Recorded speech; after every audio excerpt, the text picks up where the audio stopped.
week's WinchXtra. I'm Lucy Wilson. On today's show, Zina al-Obaidi got access into London's MCM Comic Con and got the scoop on the latest and upcoming feature films and video games. We will also follow Tate Slyfield as the University of Winchester celebrates Diversity Week.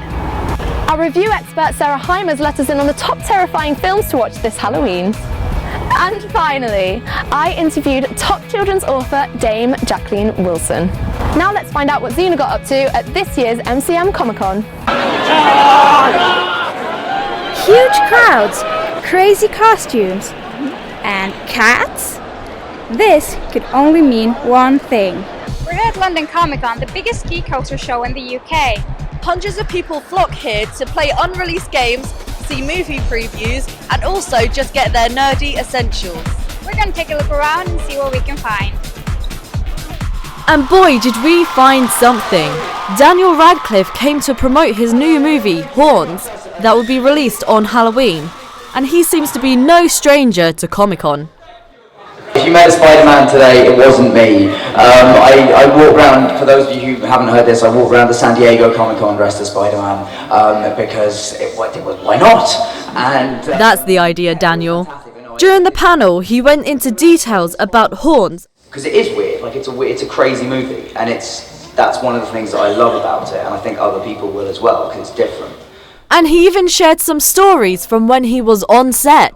There was one point where I got really ill during filming, and a doctor had to come in to see me, and I was convinced he was going to come in and be like, "Whoa, you have horns! Something's terribly wrong!" From new releases to old favourites, some of the original Power Rangers cast returned for some good old morphin' time.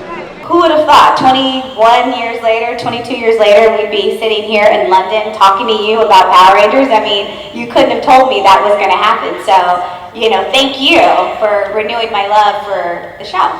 But as well as these incredible panels, game developers talked about their new releases such as Lego Batman 3 and Dragon Ball Xenoverse. This is just one of the examples. Super Saiyan 4 Goku will be coming into this game. Speaking of games, let's have a peeker at what Miriam is doing. Over here we got Comic-Con's very own Poke Center, where they're giving out demo codes and freebies.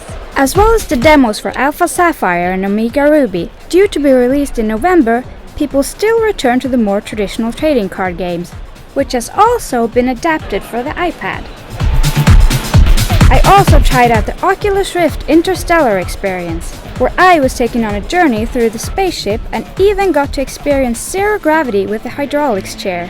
It felt so realistic that I couldn't help but move my head when a pen came floating towards my face. While Miriam's busy looking at all the new cool games, I'm going to go have a look at who's around. Walking through the crowd, there wasn't any shortage of interesting people to meet. I got stuck right in there. How many balloons did it take to make this? Well, this took around 300 balloons, but that's not including any repairs that we had to make. The force is strong with you, love.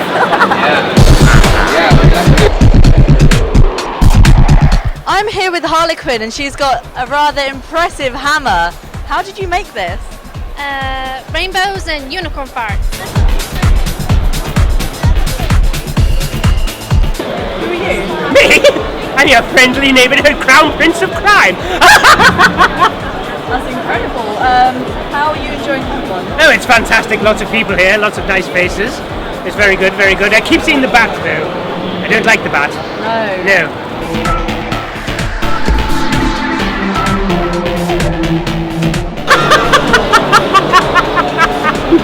Well, I don't think I'll be forgetting any of those experiences anytime soon. Sadly, that's all from Comic-Con, and that's all from us.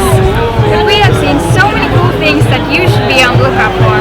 And we have definitely been converted.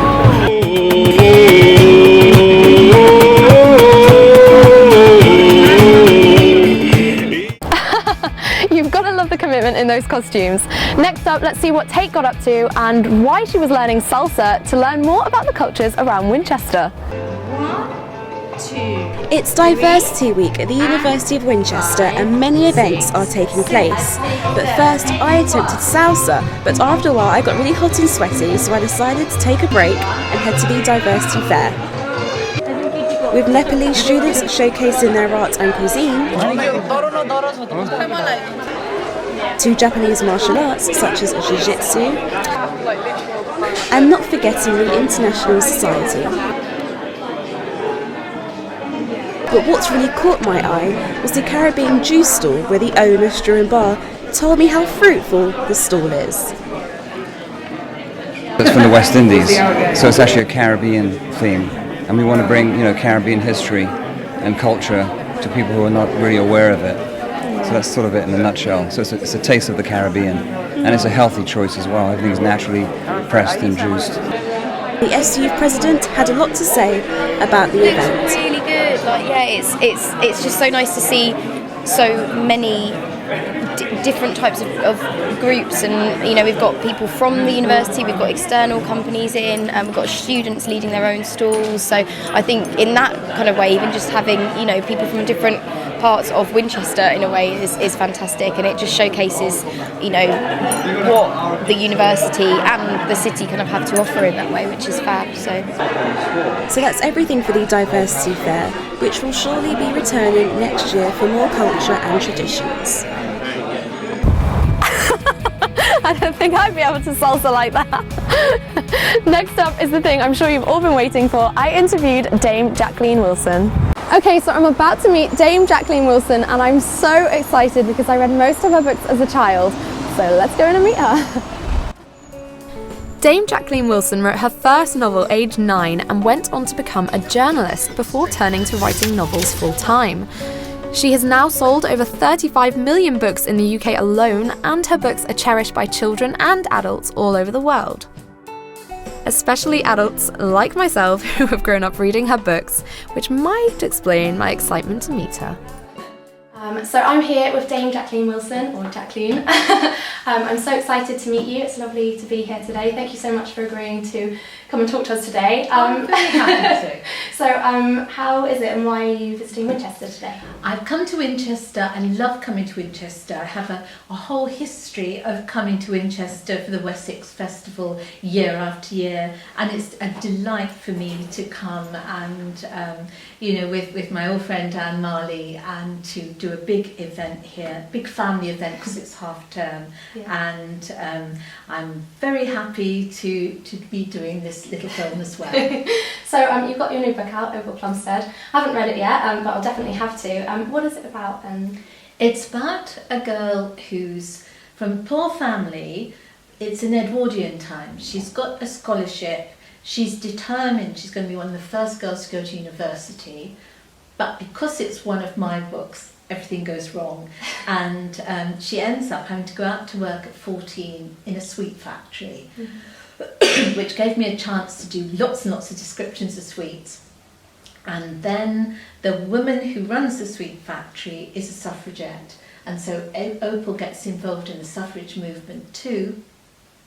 And then the First World War is looming, so you're not entirely certain it's going to have a totally happy ending. But basically, I've got everything in this book because it's my 100th book, and I wanted to make it really special. Wow, that's a big deal then. I mean, I've obviously read your books as a child, and some of the books can be about pretty gritty and hard-hitting topics. For example, a few of my favourites are Lola Rose and The Suitcase Kid. And for me, as I was growing up, when I was going through hard times, it would be your book that I would turn to that would make me feel better, I guess, in a way. What do you think it is about your writing that makes children fall in love with your stories and the characters that are in them? I think it's because I generally write in the first person, and so a child reader feels, hopefully, that another child is talking directly to them, telling them their story. And I do like to deal with quite sad and worrying things, but hopefully not in a too desperately depressing way, in a kind of comforting way to show, yes, horrid things can happen, but generally speaking you can get through it and you can still have some laughs along the way.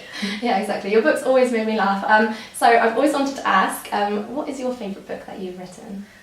I think it would have to be one called Hetty Feather. It's about a Victorian foundling, and I loved writing that book. And I thought I'm taking a bit of a risk writing a historical story, because lots and lots of my lovely children who like to read my books like them because they're very modern and contemporary. Yeah. But to my great delight, they took Hetty to their hearts, and I've written several books about Hetty Feather now. And so when I wanted to write this 100th book, I was very happy to do another historical book. I think it's good that you bring history into it though, because it's important for children. Obviously with Opal Plumstead, which is your 100th book now, you've had so much success, and it's really something I admire in you. If you could give anybody who wants to be a successful author like yourself some tips on how they can make it in the world of writing, what would you say? Don't give up. If you're writing something, then I would advise, don't, when you're halfway through, read back what you've done so far. Because if you're anything like me, you'll get disheartened and think, no, this is rubbish, this is no use. I think whatever you're writing, try and carry on right to the end, and then you can always go back and rewrite it entirely. But I think to be the best sort of writer, you've got to stay in the creative state of mind whilst you're writing. And then when you've got to the end, then you can become your own severest critic and go through things and slash out things and say, no, you're just waffling here and all the rest of it. But don't do it while you're actually writing, because it'll just cripple you. Yeah, they do say that when you're writing that you think, this is amazing at the beginning, and then you get to the middle and you think, oh no, it's rubbish, and then you think it's rubbish, and then by the end you think, actually, it's quite good. Yeah, that sums it up, basically. Is there anything else that you'd like to say or mention? Well, certainly I've never ever met a well-known writer who isn't an absolute avid reader too. So I would read as much as possible, not to pinch anybody else's ideas, but just the more you read, the more you actually want to write, but want to write in your own voice. Thank you so much for meeting us. That is everything today. It's been an absolute pleasure, so thank you very much. And I will obviously come and buy a book, and I will read it for sure, and I'll let you know how it gets on. Ooh, do you believe in ghosts? Next up, Sarah Hymers lets us in on the top 5 supernatural films that you can watch this Halloween. Look away now if you're easily scared.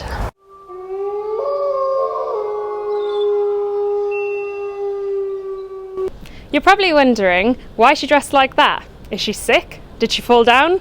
Rough night out on the town? Nope, it's just Halloween this week. So I decided to kick off the countdown with my top 5 supernatural horror films. In at number 5 is The Shining. Here's Johnny! Stephen King's horror novel is an absolute classic and definitely did not disappoint on film. What makes this film so chilling is that it's not your typical killer. He doesn't have a sinister voice, he doesn't wear a mask, although he does have an axe.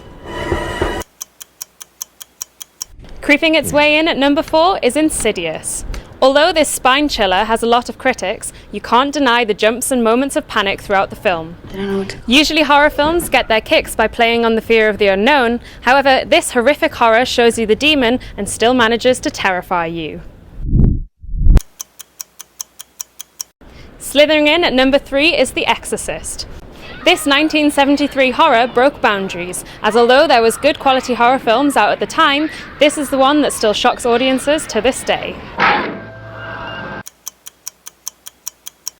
In at number 2 is Paranormal Activity.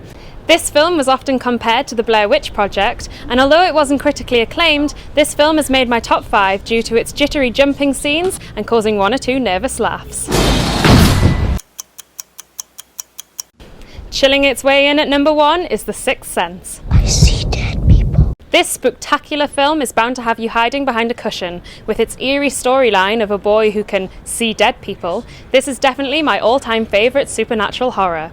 Not to mention its high moments of suspense, as well as the shockingly unexpected ending.